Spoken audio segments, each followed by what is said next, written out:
Sir आदब। जी बोलिए। जी sir, कैसे हैं सर आप? बोलिए। सर अभी सर जो है फिलहाल सर शाम से क्या है सर, पूरा बिल्कुल ठीक लग रहा है। अभी मैं आपसे बात कर रहा हूँ ना सर, एकदम बिल्कुल ठीक दिख रहा है सर। सुबह से वही क्या है थोड़ा सर, क्या है सर, जैसा बुखार के जैसा ऐसा पकड़ ले रहा है सर, पूरा माइंड कैन से सर पकड़ ले रहा है और छोड़ रहा नहीं। पहले कॉफी पी लिए तो कर जा रहा था, अभी पिए तो दर्द कम जा रहा, लेकिन मूड पूरा स्विंग करके रख रहा है सर, जैसा कुछ अच्छा नहीं लग रहा, अनकंफर्टेबल लग रहा है सर, ऐसा लग रहा है सर। और जो बेचैनी सर हो रही थी, जो मैं घर में ठहर नहीं पा रहा था, इधर से उधर पूरा, सुबह 5 बजे जो घर से निकल रहा था एकदम 9-10 बजे तक घर बैठने नहीं हो रहा था, तो आर्सेनिक लिया तो घर में ठहर जा रहा हूँ सर। अच्छा जी, वो बेचैनी घबराहट जो है सर कम हो गई। अभी सर जो है वही मेरे को सर समझ में नहीं आ रहा, सर क्यों ऐसा सर पकड़ ले रहा है, उसकी रिएक्शन है या तो फिर सर कुछ मैं उसका MRI कराऊं या। हेडेक का टाइमिंग क्या है, सर पकड़ने का टाइमिंग क्या है? सर सुबह से पहले जो थोड़े दिन पहले 11 बजे से पकड़ा सर, 11 बजना जैसा शुरू होता था 10, साढ़े 10, 10:40 से, तो 11 बजे तक फुल कवर कर ले रहा था। ठीक है। तो अब हाँ, तो अभी क्या करा, रिटर्न उल्टा आ गया सर, 10, 8, 9, 6 ऐसे तक आ गया सर, 6 तक आ गया। मतलब सुबह 6 बजे आपका हेडेक स्टार्ट हो जाता है, सर पकड़ना स्टार्ट हो जाता है सुबह 6 बजे। हाँ 6 बजे से पकड़ना चालू कर देता है, लेकिन पहले जो बहुत भयानक पकड़ रहा था, अब 4-5 दिन से उतना नहीं पकड़ रहा, लेकिन पकड़ रहा है। पहले इतना पकड़ रहा था जो माने माइंड पूरा हैंग कर दे रहा था सर, माने कुछ मेरे को सर माने कंसल्टेशन सर कुछ किसी के ऊपर फोकस डालेंगे वो नहीं हो पा रहा था। अच्छा जी सर। तो पहले जो आपका इतना सारा साइड इफेक्ट हो रहा था, मेडिसिनल साइड इफेक्ट ही आपका अंदर हो रहा था ज्यादातर, तो अभी वो सब कम हो गया है ना आर्सेनिक से? हाँ जी सर, जी हाँ हो गया। अभी जो सर मैं आपसे बात कर रहा हूँ बिल्कुल कंफर्टेबल, सब अच्छा दिख रहा है, लेकिन सर वही सुबह से ऐसा हो रहा था। मैं पूरा सर आपको कितना रिकॉर्डिंग देखे ना, आप मेरे बात से पता चले मैं कितना माने ये हो गया था सर। ठीक है जी ठीक है। अभी आपको आगे का मेडिसिन भेजना पड़ेगा, क्योंकि मेडिसिन चेंज करना होगा, ठीक है? तो आगे का मेडिसिन भेजना पड़ेगा यहाँ। नमस्कार दोस्तों, मैं आप लोगों को अक्सर ये बोलता हूँ कि होम्योपैथिक मेडिसिन से सेल्फ मेडिकेशन मत करिएगा। अभी ये जो पेशेंट का आपने बात सुना, ये पेशेंट मेरे पास आने से पहले हजारों मेडिसिन्स खुद से इन्होंने ट्राई करके खाया है। इरेक्टाइल डिस्फंक्शन की प्रॉब्लम बोल लीजिए या कोई और समस्या के लिए इन्होंने तरह तरह की मेडिसिन खुद से वीडियो देख के, यूट्यूब वीडियो देख के, कोई डॉक्टर का लाइव क्लिनिक सेशन ज्वाइन करके इन्होंने मेडिसिन प्रिस्क्राइब करके वो मेडिसिन खाया है, किसी का आर्टिकल पढ़ कर मेडिसिन खाया है, हजारों मेडिसिन, और वो भी पॉलीक्रस्ट बड़ी बड़ी रेमेडीज इन्होंने 10M, 1M, 50M में इन्होंने खाया है। किसी डॉक्टर के पास से भी इन्होंने ट्रीटमेंट लिया है, यूट्यूब के डॉक्टर है, उस डॉक्टर ने भी मेडिसिन इनको दिया है अपना विद्या बुद्धि के अनुसार, लेकिन किसी का मेडिसिन से भी इनको फायदा नहीं हुआ है। अब इनका अंदर जो प्रॉब्लम है, यानी जो इनका नेचुरल प्रॉब्लम है, उनसे कई गुना ज्यादा इनका अंदर medicinal induced artificial problem develop हो चुका है इनका बॉडी में। ऐसा कंडीशन का भीतर जब भी कोई पेशेंट आता है किसी डॉक्टर के पास, तो उस डॉक्टर के लिए मेडिसिन का सिलेक्शन करना बहुत मुश्किल हो जाता है कि उसको कौन सा मेडिसिन का सिलेक्शन करे, उसका कौन सा सिम्टम के ऊपर बेस करके मेडिसिन का सिलेक्शन करे, क्योंकि उसका कौन सा सिम्टम रियल है और कौन सा आर्टिफिशियल है, कौन सा मेडिसिनल इंड्यूस्ड है, ये पता करना बहुत मुश्किल हो जाता है डॉक्टर के लिए। तो कैसे वो ट्रीटमेंट कर पाएगा? जैसे कि ये जो पेशेंट है जब मेरे पास आए थे तो अपने साथ हजारों प्रॉब्लम्स लेकर आए थे। डॉक्टर साहब मुझे ये प्रॉब्लम है, मुझे वो प्रॉब्लम है, यहाँ प्रॉब्लम है, यहाँ दर्द है, वहाँ ये हो रहा है, मुझे ये समझ में नहीं आ रहा है, मुझे वो समझ में नहीं आ रहा है। यानी उनका अंदर हजारों प्रॉब्लम्स, ऐसा कोई दुनिया का प्रॉब्लम्स नहीं है जो उसका अंदर नहीं है। उस समय सब जगह सब ऑर्गन्स में उसको प्रॉब्लम ही प्रॉब्लम लग रहा है। तो मैं समझ गया कि ये सभी प्रॉब्लम्स मेडिसिनल इंड्यूस्ड है। इतने सारे मेडिसिन जो उन्होंने एक साथ खाया है उसके कारण से ये चीज डेवलप हुआ है। मेरे पास ये पेशेंट आने से पहले इसका कंडीशन कुछ इस प्रकार का था कि वो एक मेडिसिन को एंटीडोट करने के लिए दूसरा मेडिसिन वो ले रहे थे, यानी ए को एंटीडोट करने के लिए वो बी ले रहे थे, बी को एंटीडोट करने के लिए सी ले रहे थे, यानी इसका कंडीशन इतना बद से बदतर हो चुका था।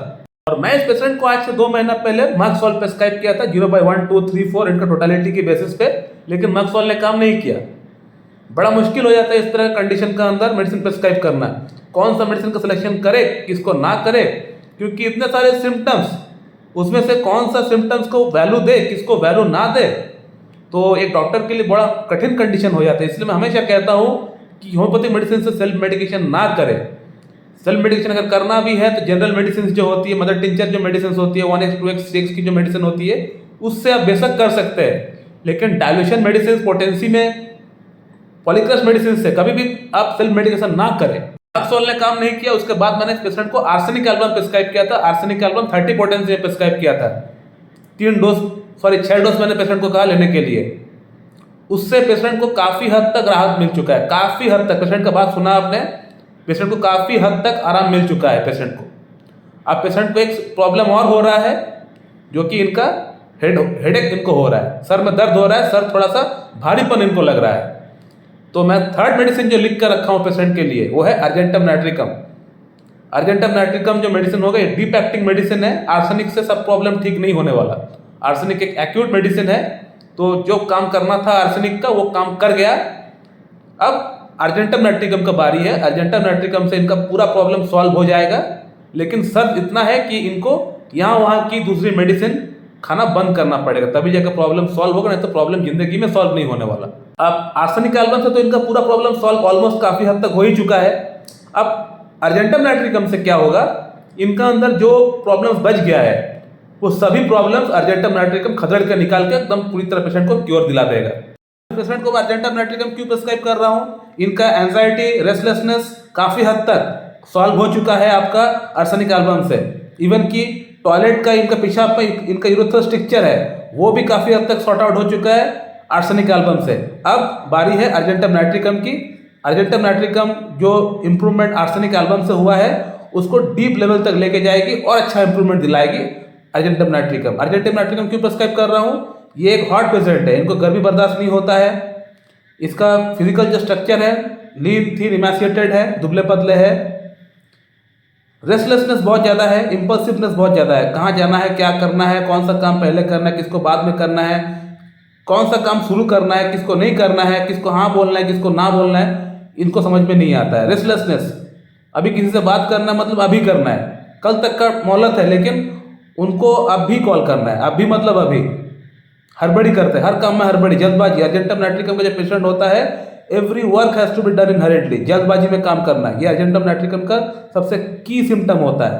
व्हाट्सएप में मैसेज डाले, रिप्लाई नहीं आया, 2 मिनट में फोन लगा देंगे, मुझे किया भी है ये पेशेंट। तो इससे हम लोग ये पता कर सकते हैं कि पेशेंट का अंदर कितना बेचैनी है, कितना रेस्टलेसनेस है ये पेशेंट। तो अर्जेंटम नाइट्रिकम का पेशेंट का अंदर ये सब चीज़ें होता है, हम लोग को पता है। प्लस इसका जो हेडेक जो पेशेंट ने बताया, एक भारीपन, ये अर्जेंटम नाइट्रिकम का अंदर होता है, भारीपन होता है और प्रेशर से कम होता है। अर्जेंटम नाइट्रिकम का जो पेशेंट होता है, जो हेडेक होता है या कहीं पेन होता है, दबाने से प्रेशर से कम होता है। कई बार पेशेंट ये कहता है कि हेडेक है वो हाफ हेडेड है, यानी आधा, या तो इस साइड या इस साइड, कोई एक साइड में हेडेक होता है, या कई बार पूरा हेड में होता है, लेकिन ऐसा लगता है कि सर थोड़ा बड़ा हो गया, थोड़ा इनलार्ज हो गया। ये अर्जेंटम नाइट्रिकम का की सिम्टम है। तो माय डियर फ्रेंड, मैं इसलिए हमेशा आप लोगों को बोलता रहता हूँ कि होम्योपैथिक मेडिसिन से सेल्फ मेडिकेशन ना करें। इस पेशेंट को आज पता चल चुका है कि सेल्फ मेडिकेशन करके इन्होंने कितनी बड़ी गलती कर बैठी है। आज पेशेंट बोल रहा है कि डॉक्टर साहब मैं सेल्फ मेडिकेशन इसलिए किया हूँ क्योंकि जो यूट्यूब के जो डॉक्टर्स है वो लोग बोलते हैं मेडिसिन का कोई साइड इफेक्ट नहीं होता है, बेशक ले सकते हो, इसलिए मैंने लिया है, लेकिन मुझे इसका पता नहीं था कि इसका नतीजा इतना बुरा होने वाला है। लेकिन आप लोगों को एक बात पता होना चाहिए कि यूट्यूब के जो डॉक्टर्स है या कंटेंट क्रिएटर्स है, उनको व्यूज का ऊपर पैसा मिलता है, जो कि मैंने ऑफ करके रखा है। मोनेटाइजेशन मैंने ऑफ करके रखा है, मेरा पहले ऑन था लेकिन मैंने ऑफ कर दिया है। मुझे पैसा नहीं चाहिए यूट्यूब से, क्योंकि मेरा वीडियोस बहुत स्टूडेंट्स देखते हैं, डॉक्टर्स देखते हैं, तो ऐड आने से बहुत प्रॉब्लम हो सकता है। मुझे ऐसा फील हुआ तो मैंने उसको ऑफ कर दिया, मुझे पैसा नहीं चाहिए यूट्यूब से, ठीक है ना। भगवान का दिया सब कुछ है मेरे पास, तो मैं उसको ऑफ कर रखा हूँ। लेकिन जो डॉक्टर्स उस पर ऐड आने पे पैसा जो लोग इनकम करते हैं, तो वो लोग क्यों बताएगा आपको कि उस मेडिसिन से साइड इफेक्ट होगा। अगर आपको पता चल जाए कि उसका साइड इफेक्ट हो सकता है लेने से, तो आप उनका वीडियो थोड़ी देखेंगे और ना वो मेडिसिन को आप इस्तेमाल करेंगे। तो होम्योपैथी में आप सेल्फ मेडिकेशन से बचे, सेल्फ मेडिकेशन नहीं करना है होम्योपैथी में। और अगर करना भी है तो जो छोटी रेमेडीज होती है, जो मतलब टिंचर मेडिसिन होती है, जो 1x 2x 6 की जो मेडिसिन होती है, उससे आप कर सकते हैं, लेकिन बड़ी मेडिसिन के साथ आप खिलवाड़ ना करें। So thank you very much and have a good day.